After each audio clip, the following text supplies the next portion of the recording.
Se trata de una época de agitación política de los años anteriores a la Guerra Civil Española. Se crea la dictadura de Primo de Rivera.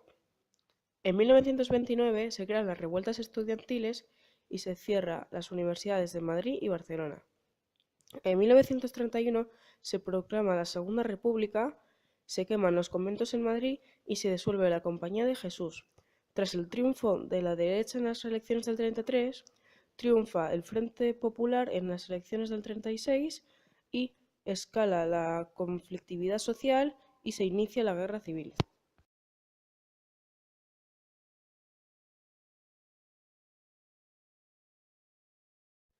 En los años 20 se abrió paso a una excelente promoción de poetas que condujo a las letras españolas a uno de sus momentos más brillantes llamado Edad de Plata. Recibe el nombre de la celebración de un acto organizado en 1927 en el Ateneo de Sevilla para conmemorar el tricentenario de la muerte de Góngora. En la generación del 27 hay un grupo de mujeres conocidas como las sin sombrero. A este grupo pertenecen Ernestina de Champocín, que nació en 1905 y murió en 1999, que fue una poetisa española. También pertenece María Teresa León, que nace en 1903 y muere en 1988 y fue una escritora española. También pertenece Concha Méndez, que nace en 1998 y muere en 1986 y también fue una gran escritora. También pertenece Maruja Mayo, que nace en 1902 y muere en 1995 y fue una pintora española. También pertenece María Zambrano, que nace en 1904 y muere en 1991, que fue una pensadora, filósofa y ensayista española.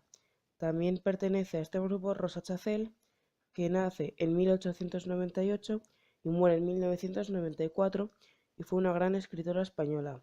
También pertenece a este grupo Josefina de la Torre, que nace en 1907 y muere en 2002, que fue una poetisa, novelista, cantante lírica y actriz española. Y por último pertenece Marga Gil, que nace en 1908 y muere en 1932, y fue una escultora, ilustradora y poetisa española.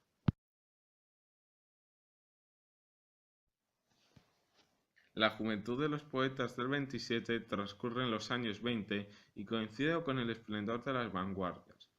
Empezaron defendiendo un arte intrascendente, lúdico, pero las circunstancias políticas en los años 30 no permitieron que los intelectuales se mantuvieran al margen. La primera etapa transcurre en los años 20, con influencias de J.R.J. y de la poesía pura, así como de algunas vanguardias como el ultraísmo, y sin olvidar la importancia a la poesía tradicional. Esta es la etapa de juventud. Cada autor buscó su propia vez poética. Coincidió con el esplendor de las vanguardias en Europa y su llegada a España. La segunda etapa de transición va desde el vanguardismo hacia el compromiso, iniciada en el año 1927 de influencias surrealistas, dando lugar a la rehumanización de la poesía. Hacia 1929, Lorca, Alberti o Cernuda sufrieron profundas crisis personales y encontraron en el surrealismo una forma de plasmar sus conflictos. La tercera etapa va desde 1931 hasta 1936. Coincide con una complicada situación política. La influencia del chileno Pablo Neruda, que reclamaba una poesía impura, cuyo ideal no era la belleza, sino la comunicación. Es una etapa de fuerte compromiso político, visible en los poemas. En 1939, la generación del 27 se desintegró como grupo. Lorca había sido asesinado, otros debieron exiliarse y algunos permanecieron en España. En la obra continúa el tema del compromiso. La celebración del centenario de Góngora no es algo meramente anecdótico. Los nuevos poetas de esta generación admiraban en Góngora la libertad de imaginación y del ingenio, la supremacía de la metáfora y el elitismo del hecho literario. La influencia de Juan Ramón Jiménez en esta etapa también es muy importante, por lo que él llamaba la poesía desnuda, es decir, la depuración formal, la eliminación de la anécdota, la precisión expresiva y brevedad y de tendencia a la intelectualización. También es importante el ejemplo de Juan Ramón Jiménez en la ficción de algunos poetas por las formas y ritmos de la poesía popular, llamado el neopopularismo, como los romances o las seguidillas, así también como el empleo de recursos estilísticos propios de la poesía tradicional, las repeticiones o los paralelismos. Pueden apreciar rasgos surrealistas en Lorca, Alberti, Cernuda y Alexandre, algunos ecos futuristas en poemas deportivos escritos por Gerardo Diego y Rafael Alberti. Algunas máquinas y aviones aparecen en versos de Salinas y algún poema de Alberti dedicado a Buster Keaton. La poesía del 27 trata de buscar un equilibrio entre la tradición y la vanguardia. Así, en la métrica, el verso libre convive con las estrofas más clásicas. Aunque en un principio todos están en la órbita de la poesía pura y de la literatura deshumanizada, todos dieron entrada con el tiempo a temas más hondamente humanos, incluso de compromiso social y político.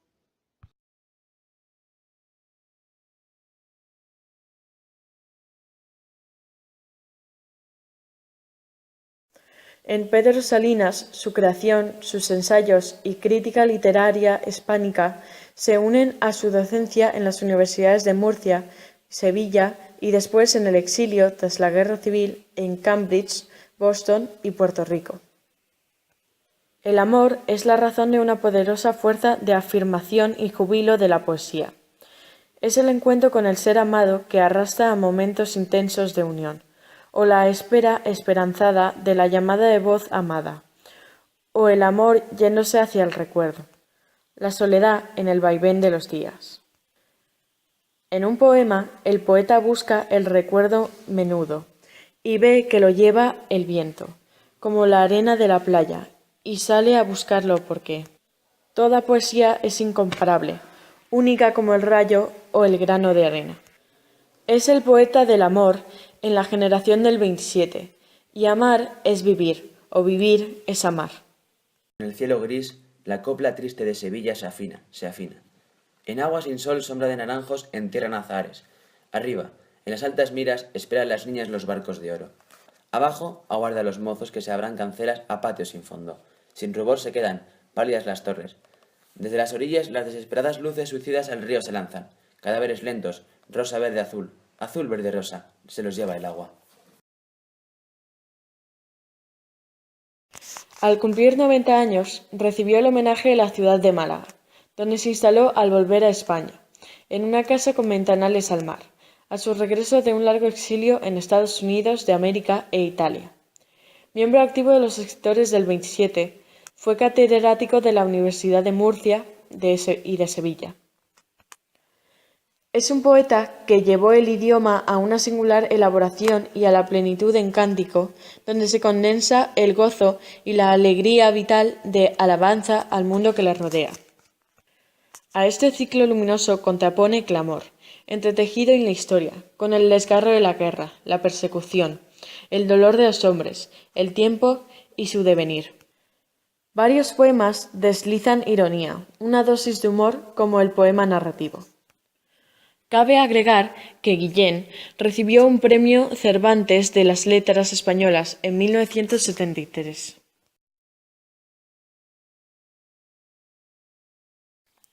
Rosa Chacel era una escritora perteneciente a la generación del 27. También formaba parte del grupo de las Sin Sombrero. Hizo los mejores retratos de la mujer de su época. Se crió en el seno de una familia culta y liberal. Tenía un gran dominio del castellano. En el exilio escribió casi la totalidad de su obra.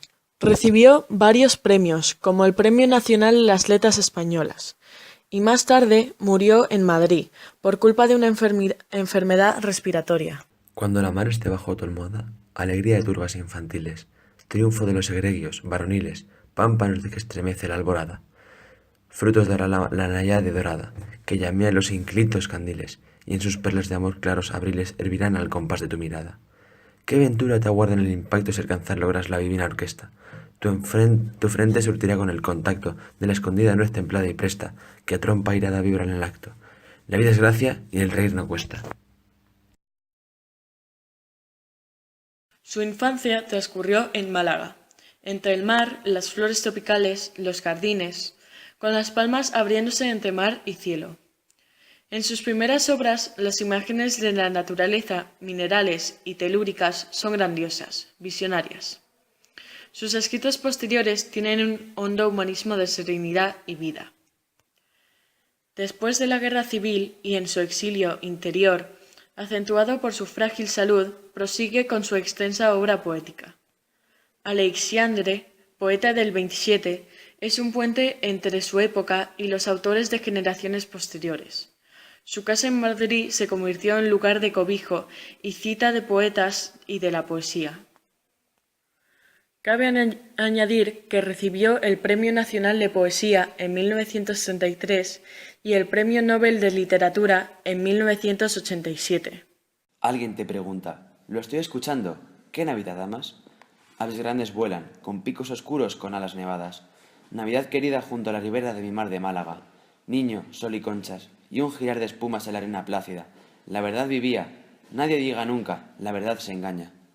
La niñez sabía con sabiduría de cabeza blanca. Oh, montañas puras de corcho y, oh, estrellas de papel de plata. La mano del niño sapiente, un instante del vidrio hacía agua, y mágicamente descorría nubes de algodón en rama. Mano gigantesca que en el nacimiento sin temblor tocaba, transformaba, hacía, construía, un día fuerte derribaba. El niño salía después a la mar, desnudo rodaba. Nació en Sevilla, donde estudió con el catedrático y poeta Pedro Salinas. Colaboró en las misiones pedagógicas El Proyecto Republicano, creado en 1931. Consistía en llevar a los pueblos de España bibliotecas, música, teatro, cine, títeres, museos ambulantes de reproducciones de grandes pintores, juegos para niños y hacer difusión de la lectura. Cernuda se exilió en 1938. Fue profesor de literatura española. Es el poeta de la soledad. Su biografía poética se debate entre la realidad y un anhelo de altura. Busca la armonía, la belleza clásica en sus poemas de exaltación amorosa y profunda amargura. Sin embargo, también busca el inexorable discurrir del tiempo. Estar cansado tiene plumas graciosas como un loro. Plumas que desde luego nunca vuelan, mas balbucean igual que el oro. Estoy cansado de las cosas, prontamente en ruinas sin un gesto. Estoy cansado de las cosas con un latir de seda vueltas luego de espaldas. Estoy cansado de estar vivo, aunque más cansado sería el estar muerto. Estoy cansado de estar cansado, entre plumas ligeras sagazmente. Plumas del loro aquel tan familiar o triste, el loro aquel del siempre estar cansado. En el puerto de Santa María, en el mar de Cádiz, nació la voz poética y marinera de Alberti. Su poesía arranca de los antiguos cancioneros, pero con una nueva savia rejuvenecida. En sus primeras obras canta al mar, a su infancia y a personajes y pueblos de Andalucía, de Castilla, o despliega el sinsentido homenajeando a los cómicos de cine mudo o al humor o al absurdo. Es un poeta comprometido con el pueblo y la república. Fue secretario de la Alianza de Intelectuales Antifascistas. Al terminar la Guerra Civil en 1939, partió para un largo exilio en Francia, Argentina e Italia, reflejado en sus numerosos libros, como por ejemplo Entre el clavel y la espada. Las dos en la vaquería. La luna borda en un mantel cantando en mi galería. Una niña chica sin cuna jugando. La Virgen María la está custodiando. 3 gatitos grises y un mirlo enlutado. La araña hilandera y el pez colorado. Un blanco elefante y un pardo camello. Y toda la flora del aire y toda la fauna del cielo. Tin, tin, tan, las 3 en la lechería. Ton, ton, tan, las 3 en el pioral. Federico García Lorca. Sus poemas no han cesado de estar en las lecturas y la voz de infancia desde su libro Canciones, que incluía las canciones para niños, hasta algunos de sus romances. Aseguran sus amigos poetas del 27 que Federico en persona, cuyo canto quería ser luz, era ese fulgor que irradiaba música y poesía. Con el romancero gitano dio un giro al romancero tradicional al incorporar las imágenes inesperadas. Y en Poeta en Nueva York, resultado del impacto que le supuso la ciudad de Nueva York al encuentro con el jazz y el mundo negro de Harlem, los poemas rozan el misterio en una escritura que acoge la sombra y la voz de la muerte. Más tarde, Federico García Lorca fue fusilado, sin juicios ni cargos, por una partida de fascistas en los campos de Biznar. En la torre amarilla dobla una campana. Sobre el viento amarillo se abren las campanadas. En la torre amarilla cesa la campana. El viento con el polvo hace proras de plata.